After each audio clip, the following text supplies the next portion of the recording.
दरम्यान कोकाटेंविरोधात आज अटक वॉरंट निघणार असल्याची सूत्रांची माहिती आहे। कोकाटेंच्या मंत्रिपदावर टांगती तलवार येणार का असा प्रश्न समोर येतोय। कोकाटेंच्या मंत्रिपदावर टांगती तलवार येऊ शकते। कोकाटेंविरोधात आज अटक वॉरंट निघणार असल्याची सूत्रांनी माहिती दिली आहे।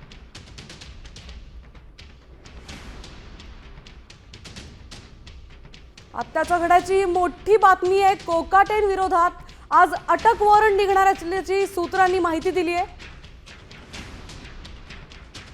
आपले प्रतिनिधी अभिजित सोनावणे आपल्याला याबद्दलची अधिक माहिती देणार आहेत। अभिजित, कोकाटेंविरोधात अटक वॉरंट निघणार असल्याची सूत्रांची माहिती आहे, काय माहिती आहे?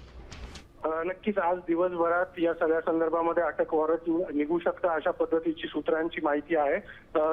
मुख्यमंत्री कोट्यातील 10% सदनिका या बनावट कागदपत्रांच्या आधारे घेत शासनाची फसवणूक केल्याप्रकरणी कोकाटे यांच्यावर गुन्हा दाखल आहे आणि याच गुन्ह्यात नाशिक जिल्हा सत्र न्यायालयाने त्यांना शिक्षेची आणि दंडाची शिक्षा सुनावलेली आहे। 2 वर्ष कारावास आणि 10,000 रुपयाच्या दंडाची ही शिक्षा आहे आणि याच प्रकरणामध्ये आता कुठल्याही क्षणी त्यांना त्यांच्या विरोधामध्ये अटक वॉरंट निघू शकतं अशा पद्धतीची माहिती मिळते। कोकाटे यांच्यासह त्यांचे बंधू विजय कोकाटे यांच्या विरोधात देखील हे अटक वॉरंट निघू शकतं। त्यामुळे आता मंत्री माणिकराव कोकाटे यांचं मंत्रीपद देखील आता धोक्यात आल्याचं बोललं जात आहे।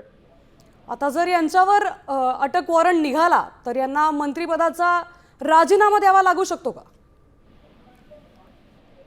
अगदी बरोबर आहे। अटक वॉरंट निघाल्यानंतर माणिकराव कोकाटे यांना आपल्या मंत्रिपदाचा राजीनामा द्यावा लागेल। सोबतच त्यांची आमदारकी देखील धोक्यात येण्याची शक्यता आहे। या सगळ्या निकाला संदर्भामध्ये माणिकराव कोकाटे यांनी उच्च न्यायालयामध्ये धाव घेतलेली आहे। त्या ठिकाणाहून जर त्यांना काही दिलासा मिळाला तरच या सगळ्या संदर्भामध्ये पुढील कारवाई जी आहे ती कशा पद्धतीने होते हे बघणं महत्त्वाचं ठरणार आहे। मात्र सध्या तरी कोकाटे यांच्या विरोधामध्ये अटक वॉरंट कुठल्याही क्षणी निघू शकतं अशा पद्धतीची माहिती मिळते, त्यामुळे त्यांचं मंत्रिपद देखील आता धोक्यात आल्याचं सांगितलं जात आहे।